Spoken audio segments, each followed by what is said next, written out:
Once upon a time, there was no competition. The Las Vegas Strip was Las Vegas, a stretch of neon dreams, billion-dollar resorts, and endless champagne nights. Fremont Street, the so-called Old Vegas, was a relic, a place where the ghosts of Sinatra and Elvis whispered under flickering lights. But in 2025, that story has flipped. As visitors grow tired of $50 parking fees, $25 cocktails, and the constant push of resort fees that never seem to end, a quiet rebellion has begun. One happening not in the glitzy towers of the Strip, but under the LED canopy of downtown.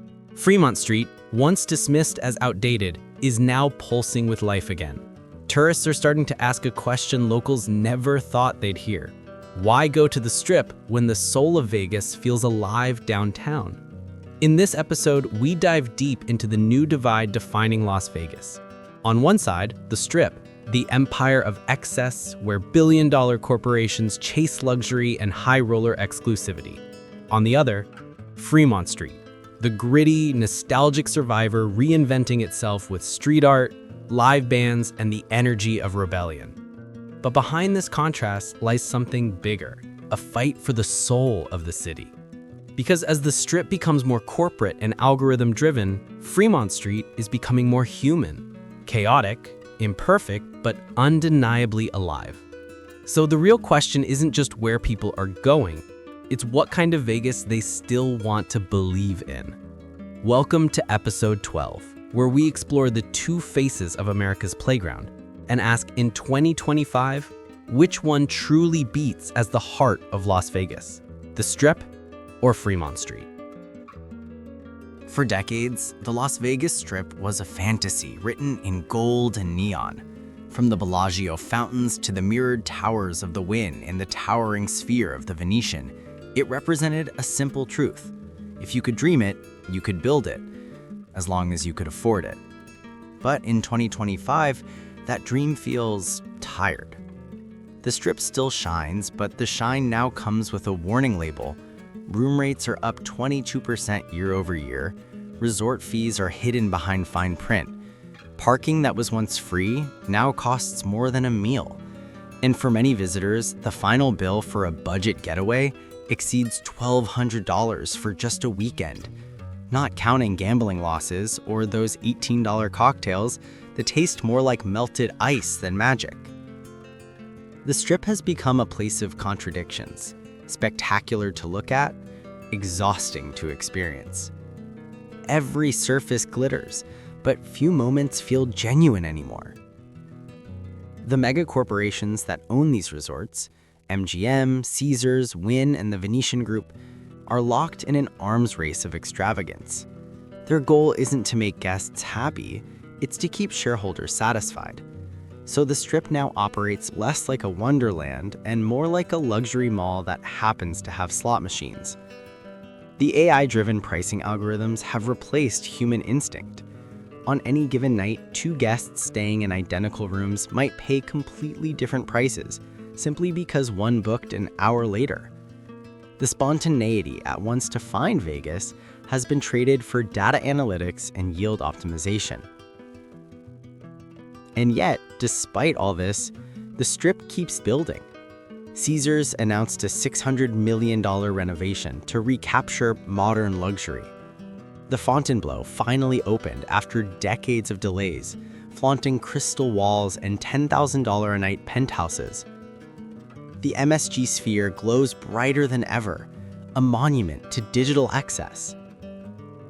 But the crowds tell another story. You see more cameras than smiles, more influencers than dreamers, more curated selfies than spontaneous laughter. Locals call it the mirage effect. Everything looks perfect until you look closer. Behind the shimmer are overworked staff, rising layoffs, and a growing sense that Vegas has forgotten who it's for. Because when the Strip was born, it was for everyone. The dreamers, the broke honeymooners, the gamblers chasing luck. Now, it feels like a gated city within a city, built for those who can afford to forget the cost. As one taxi driver put it bluntly, People still come to the Strip, but they don't fall in love with it anymore. And maybe that's the most dangerous thing for Las Vegas. When the dream stops feeling real, people start searching for it somewhere else. Somewhere like Fremont Street. If the Strip is a billion-dollar mirage, Fremont Street is the rebellion rising from the desert dust. Once dismissed as the forgotten corner of Las Vegas, downtown was where old gamblers went to fade into the neon twilight. But in 2025, it's where the future of Vegas is quietly being rewritten, one street performance, one dive bar, and one neon mural at a time. Under the Viva Vision canopy, LED lights flash across the sky every night, not for luxury brands, but for the people. The music is loud, the drinks are cheap, and the crowd feels alive in a way that the Strip hasn't in years. Here, you can still buy a beer for $5, still find a blackjack table with a $10 minimum, and still feel the raw, imperfect heartbeat of a city built on risk. And yet, this isn't the Fremont Street of the 1980s, the smoky, fading casino row of broken dreams. The city's downtown project, once funded by the late Tony High of Zappos, has transformed the area into a mix of nostalgia and innovation. Old motels have become art spaces. Abandoned buildings now house microbreweries, record stores, and indie fashion brands.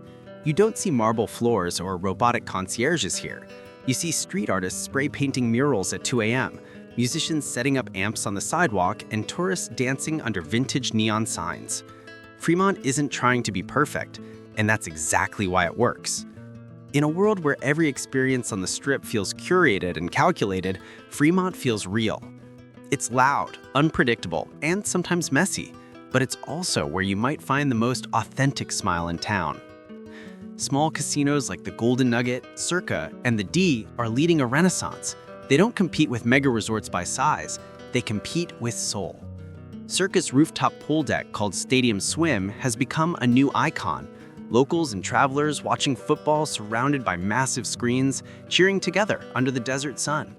Meanwhile, Fremont East, once a dangerous stretch, now buzzes with bars like Commonwealth, Disco Pussy, and the Laundry Room, where craft cocktails meet indie beats. The crowd here is different too. Younger, local, creative. They're not chasing status, they're chasing connection. One visitor said it best: the Strip is for photos, Fremont is for memories. There's also an economic truth behind Fremont's comeback. As the Strip's prices explode, travelers are doing the math. A weekend downtown can cost 40% less than staying at a mid-tier Strip resort without sacrificing fun. That difference isn't just a discount, it's a statement. For many, Fremont has become a symbol of resistance against the corporate takeover of Las Vegas. It's the city's living memory, where the old neon signs still glow, where bartenders remember your name, and where the sound of coins dropping into slot machines still echoes like music from another time. Here, tourists aren't customers, they're participants in the story. Fremont Street may not have the fountains or the billion-dollar towers, but it has something the Strip lost long ago: heart. And in a city built on illusion, that might just be the most valuable currency left. Las Vegas has always been a city of contrasts. Million-dollar jackpots next to maxed-out credit cards, limousine arrivals followed by pawn shop visits. But in 2025, that divide has never been clearer. Today, Vegas isn't one city. It's two economies sharing the same desert. On one side lies the Strip, a corporate colossus controlled by multinational giants. MGM, Caesars, and Wynn collectively generate over $17 billion a year in gaming and hospitality revenue. Their business model is data-driven, investor-oriented, and polished to perfection. Every scent, sound, and pixel of light is designed to make you spend a little more and feel good while doing it. But on the other side of town, Fremont Street thrives on something completely different: community and chaos. Small, family-run bars, independent performers, and local artists form a parallel economy that feels more human, more Vegas. This duality isn't just cultural, it's economic warfare. The Strip's average nightly rate now hovers around $260, while Fremont's is roughly $120. The Strip charges for parking, resort fees, and even early check-in. Downtown still offers free parking in some lots, a small rebellion in a city addicted to fees. Employment patterns mirror the split. On the Strip, thousands of workers have been replaced or optimized by automation. Self-check-in kiosks, robot bartenders, and AI concierge systems that never call in sick. In Fremont, bartenders still pour your drink by hand, and musicians still earn their tips face-to-face. It's the difference between an economy of algorithms and an economy of handshakes. Yet the tension goes deeper. The city's tax incentives overwhelmingly favor the big players, those who can lobby, expand, and bring in international investors. Downtown businesses, by contrast, rely on hustle, word of mouth, and a bit of luck. Still, Fremont's renaissance proves that authenticity has market value. Visitors seeking real experiences are voting with their wallets and their feet. Since 2022, foot traffic downtown has risen by 38%, while the Strip's occupancy rates have declined by 9%. The pandemic years forced people to rethink what fun really means. And for many, it's not luxury suites or curated playlists. It's connection, spontaneity, and a sense of belonging. The city's tourism board knows this split too well. Marketing campaigns now target two Las Vegases, one promising limitless luxury, the other offering real Vegas energy. It's a branding battle that reveals a deeper truth. Vegas can't decide what it wants to be anymore. Some economists call it a two-speed city, one accelerating toward tech-powered opulence, the other returning to its scrappy, people-driven roots. Both are viable, but only one feels sustainable. Because the Strip's success depends on the few spending big. Fremont's depends on the many feeling welcome. In 2025, it's clear which side is winning hearts, if not yet the balance sheets. Las Vegas was once built on the idea that anyone could walk in and feel like a high roller. Now that promise lives on, not under the billion-dollar domes of the Strip, but under the LED skies of Fremont Street. For half a century, the Las Vegas Strip sold one fantasy, the high roller dream. It didn't matter who you were back home. When you walked through those golden doors, you could pretend you were untouchable. Champagne in hand, chips stacked high, the world at your feet. But in 2025, that dream feels outdated, a relic of the boom years when excess was king and social media hadn't yet exposed every illusion. Today's traveler doesn't want perfection, they want authenticity, something the Strip struggles to offer and Fremont embraces effortlessly. You see it in the crowds. The millennials and Gen Z travelers coming to Las Vegas aren't chasing the VIP room. They're chasing moments that feel real. They want rooftop bars with live indie music, vintage thrift shops hidden behind neon facades, and taco stands where they can actually talk to locals, not just scan QR menus in marble corridors. The culture that built Vegas, the idea of escaping reality, is being replaced by one that celebrates reconnecting with it. And nowhere embodies that better than Fremont Street. Here, street performers aren't just background noise, they're the main show. From human statues painted in chrome to spontaneous breakdance circles, the chaos feels unscripted, alive, and deeply human. Visitors film it, post it, and say the same thing over and over. This is what Vegas used to feel like. That statement stings on the Strip, where every performance feels rehearsed and every thrill monetized. The Strip shows still sell out, Cirque du Soleil, U2 at the Sphere, and residencies by megastars. But the emotional connection is fading. People come for spectacle, not spirit. Meanwhile, on Fremont, the vibe is rebellion. Tattooed bartenders serve drinks next to buskers playing old Sinatra tunes. A bride in a sequin dress walks hand in hand with her husband, both drinking out of plastic cups. No one's pretending to be royalty here. They're too busy living. The influencer generation has turned this authenticity into currency. Hashtags like Real Vegas, Fremont Vibes, and Downtown Reborn trend weekly. TikToks showing off street food, live music, or wild costume nights routinely outperform polished resort promos. That's the irony. In trying so hard to be luxurious, the Strip has lost the very thing luxury depends on: desire. People want what feels exclusive, and right now, exclusivity means being where the energy is, not just where the chandeliers hang.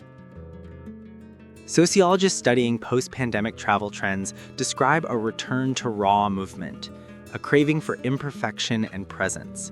Las Vegas, of all places, has become a testing ground for this new mindset. The Strip offers escape. Fremont offers expression. And in a world craving authenticity, expression is winning. Even big brands are taking notes. In early 2025, several Strip resorts began experimenting with gritty, chic pop-ups. Art-inspired bars with mismatched furniture or streetwear boutiques meant to look urban. But authenticity can't be reverse engineered. Fremont doesn't try to be cool, it just is. This cultural divide is reshaping Vegas's identity. The high roller fantasy will always exist. Luxury suites, $1,000 bottles, private baccarat rooms, but the emotional gravity of the city is shifting.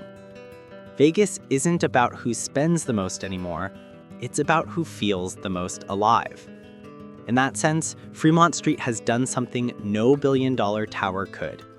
It made Las Vegas feel human again. Behind every spinning roulette wheel, every flashing neon sign, and every cocktail poured at 3 a.m., there's someone working. Unseen, unheard, but essential. Because beneath the glittering image of Las Vegas lies its true heartbeat, the people who make it all happen. They are the bartenders, dealers, janitors, taxi drivers, and musicians who know the city better than any CEO ever will. And in 2025, they're the ones who feel the change most deeply. At the Strip, many workers speak of disconnection. Automation and corporate cost-cutting have reshaped their world. Gone are the days when dealers remembered your name or cocktail servers joked with you between spins. Now, self-service kiosks greet guests. Robots deliver towels. Tips are digital and distant. A veteran bartender at the Bellagio told a local reporter, "It's not Vegas anymore. It's a machine with a smile." That same week, across town on Fremont Street, a musician strummed an old guitar outside the El Cortez Casino. He wasn't part of any corporate show, just a man with a hat full of dollar bills and a song that made tourists stop, smile, and stay. And that difference between performance and presence defines the new Las Vegas. Downtown, you still find the locals who built this city. Cooks who've been flipping burgers since the 1980s, bartenders who've seen Elvis impersonators come and go, taxi drivers who can tell you the rise and fall of every casino in 10 minutes flat. They call themselves the real Vegas people. And to them, Fremont isn't just a place, it's a community that remembers their names. In interviews, many workers describe how downtown's revival has brought pride back to their jobs. While the Strip replaced them with apps, Fremont gave them back a voice. They're no longer just service providers, they're storytellers, hosts, part of the show. One pit boss at the Golden Nugget said, "On the Strip, you're an employee ID number. Downtown, you're part of the experience." That spirit has created something money can't buy: loyalty. Locals promote Fremont not because they're paid to, but because they believe in it. They tell tourists where to find the best tacos, the cheapest tables, the live bands that still sound like Vegas. And maybe that's the irony. The city that once prided itself on artificial dreams is being reborn through authentic people. Because while casinos and corporations battle for dominance, it's the workers, the everyday souls behind the lights, who keep Las Vegas alive. And they seem to know what the executives don't. Vegas doesn't need to be perfect. It just needs to feel real. Las Vegas has always reinvented itself. From desert outpost to gangster paradise, from Elvis weddings to billion-dollar stadiums, this city has never stood still. But now, for the first time, its two halves are pulling in opposite directions. The Strip and Fremont aren't just neighbors anymore. They're rivals for the city's future. The Strip is doubling down on technology, exclusivity, and international appeal. It dreams of drawing high-end travelers from Dubai, Singapore, and Shanghai, visitors who don't blink at $10,000 suites or $500 steak dinners. Mega projects like the MSG Sphere, Fontainebleau, and Resorts World are built for this new global elite. And on paper, it makes sense. High rollers bring high profit, but they also bring volatility. One market shift, one global downturn, and the luxury empire trembles. Fremont Street, meanwhile, is betting on the opposite strategy: inclusivity, culture, and community. Its success isn't built on whales, but on crowds of ordinary people, locals, artists, small business owners, travelers seeking real connection. If the Strip is Vegas's corporate face, Fremont is its beating heart. City planners know they need both, but the balance is fragile. Infrastructure, traffic, and tourism incentives still heavily favor the Strip. Billion-dollar conventions and F1 races dominate city budgets. Fremont survives mostly on small grants, creative funding, and the unstoppable energy of its people. Yet momentum is shifting. According to data from the Las Vegas Visitors Authority, while Strip revenues grew just 2.8% in 2024, downtown surged 11.6%, led by independent venues and entertainment spaces. Fremont is no longer the alternative, it's becoming the competition. Even casino analysts are rethinking the game. One described the Strip as a movie set you can't touch, while downtown is a street party you can join. That difference matters in an era when experiences sell better than status. Still, the two worlds are interlinked. The Strip's glitz fuels the city's global image. Fremont keeps the local soul alive. Without one, the other loses meaning. The challenge is coexistence. Can Vegas evolve without erasing itself? Some forward-thinking developers are trying. Hybrid projects like Circa bridge the gap, luxury design, yet rooted in Fremont's open spirit. Meanwhile, Strip resorts are experimenting with smaller venues and neighborhood-style entertainment, hoping to regain authenticity. But culture isn't something you can copy-paste. You can clone neon, not nostalgia. You can buy architecture, but not atmosphere. The battle for Vegas's future isn't about location, it's about identity. A question older than the city itself. Is Las Vegas a fantasy that sells escape, or a community that celebrates reality? In 2025, both answers feel true, and both are fighting to survive. Perhaps the future of Las Vegas won't belong entirely to the Strip or to Fremont. Maybe it lies somewhere in between, a city finally learning that its greatest gamble is remembering who it's really for. As the neon lights flicker against the desert night, Las Vegas stands divided. Two skylines, two dreams, two different versions of what this city means. The Strip still glows with impossible beauty. Its fountains dance, its towers shimmer, its lights pierce the darkness like a promise that never fades. It remains a global icon, a monument to ambition, luxury, and the idea that anything can happen here. But drive 10 minutes north and you'll feel something else. On Fremont Street, the air hums with laughter and street music. The lights are smaller, but the smiles are bigger. The drinks come cheaper, but the memories last longer. And in the cracks of its old casinos and murals, you see what Vegas once was, and perhaps what it's meant to be again. The difference isn't just economic, it's emotional. The Strip sells perfection. Fremont celebrates imperfection. The Strip invites you to forget who you are. Fremont reminds you why you came. Every great city faces this moment, the crossroads between money and meaning. For Las Vegas, 2025 feels like that turning point. Will it continue to chase billion-dollar illusions, or will it rediscover the messy, magical human energy that built it in the first place? Because here's the truth.